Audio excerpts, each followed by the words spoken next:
The millionaire had always lived behind walls of wealth and pride, a man known for his sharp business mind but rarely for his heart.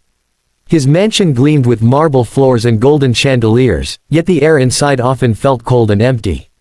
For years, his maid had walked those halls quietly, dusting corners, polishing silver, and ensuring his world remained spotless. She was a woman of few words, humble in appearance, always wearing the same faded uniform and shoes that had long lost their shine. He hardly noticed her, except when a task was left undone.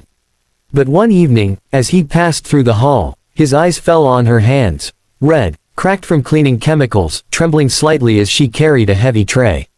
He noticed her shoes, worn thin, the soles almost separating, yet she moved without complaint. Something stirred in him that he could not explain. He was a man accustomed to indulgence, yet this woman, who worked tirelessly for him, seemed to own nothing for herself. In a rare moment of softness, he stopped her. "Take this," he said, pulling his sleek black credit card from his wallet. She froze, her eyes wide with disbelief. "Sir, I can't," she stammered, clutching the tray tightly. But he pushed the card into her hand, his tone firm. "Buy whatever you want. Don't think, don't argue. Just go." For the first time, she seemed truly shaken, her lips trembling as if she wanted to speak but couldn't. With hesitant fingers, she accepted the card, lowering her gaze in gratitude and confusion. The millionaire watched her leave, thinking he had given her a chance at comfort, a taste of luxury. What he didn't know was that this single act would unravel a truth that would shatter his heart. The following morning, the millionaire carried on with his usual routine, sipping imported coffee while scanning financial reports.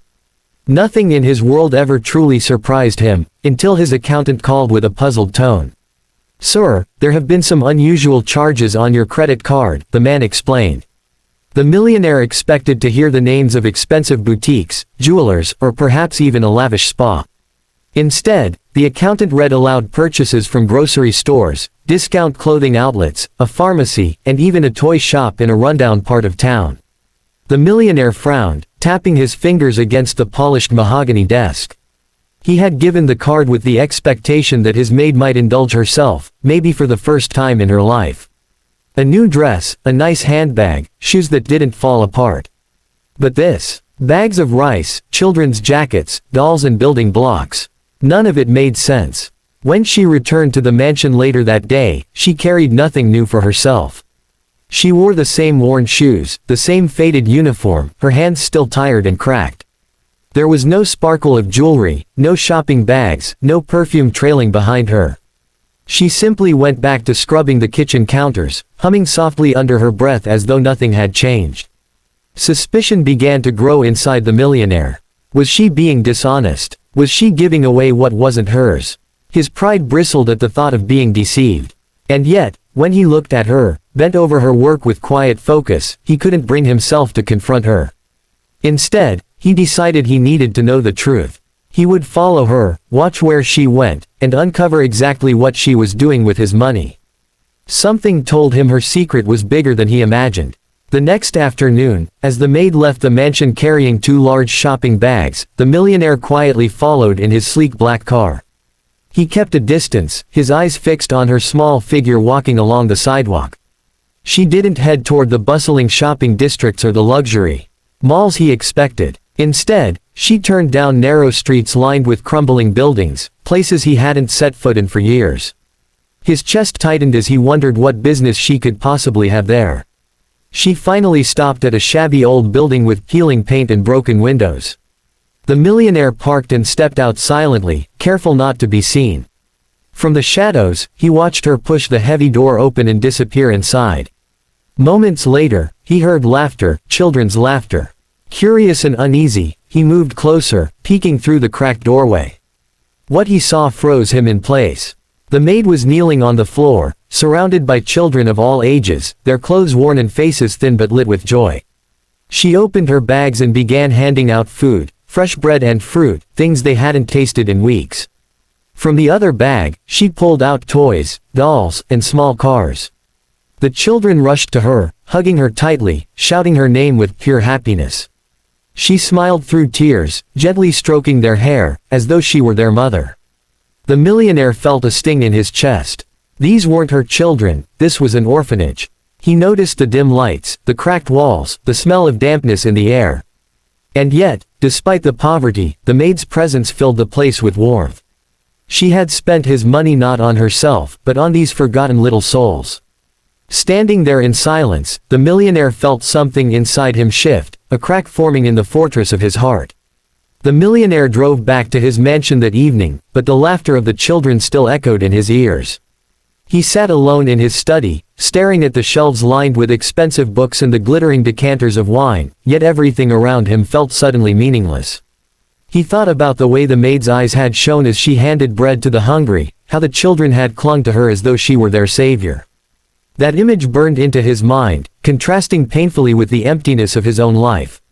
He had always considered himself successful, a man who could buy anything, command anyone, and shape the world to his liking. Yet, in the orphanage, he realized his wealth had never brought him true connection, never sparked joy in anyone the way those small gifts had for the children. The truth cut deep. He had lived in abundance, yet he had never truly given. His maid, who earned so little, had spent years carrying the weight of others' struggles in silence, using every coin she could spare to feed children who weren't even her own. It broke his heart. He had thought of her as just a servant, someone invisible who polished his table and kept his house in order. But she was so much more. Her heart was richer than his entire fortune. The guilt pressed on him until it became unbearable. He remembered her cracked hands, her worn shoes, the way she never complained, never asked for more.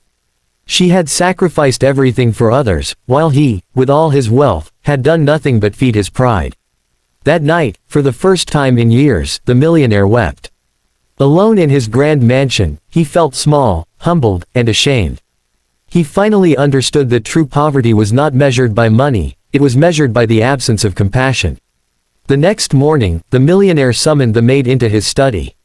She entered quietly, her head slightly bowed, expecting perhaps a reprimand for how she had used his card. Instead, she found him sitting at his desk with tired eyes, a man who looked far older than he had the day before.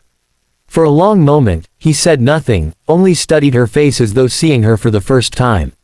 Finally, his voice broke the silence, softer than she had ever heard it.